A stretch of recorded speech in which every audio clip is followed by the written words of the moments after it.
I mean, that's somebody's health care. People were scared, and people didn't want to lose their health, and so on. There were a lot of lies told about that too, though, Megan. Absolutely. But on the subject of race, do you think are we better off now than we were 7 years ago? I'm not sure that we are, and I think ultimately the president missed a moment.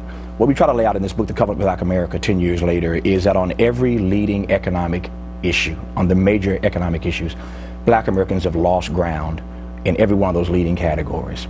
So for the last 10 years, it's not been good for black folk. And so this is the president's most loyal constituency that didn't gain any ground really in that period. Now, the debate's going to be for years to come whether or not he wasn't bold enough or whether or not he was obstructed. I think the answer is both. And historians are going to have a field day trying to, I think, juxtapose how in the era of the first black president, the bottom fell out for black America. Black people were still, in many ways, politically marginalized, socially manipulated, and economically exploited. That's a lot to try to square how all that happened in the era of the first black president. But to be sure, he had a headwind like no president's ever had.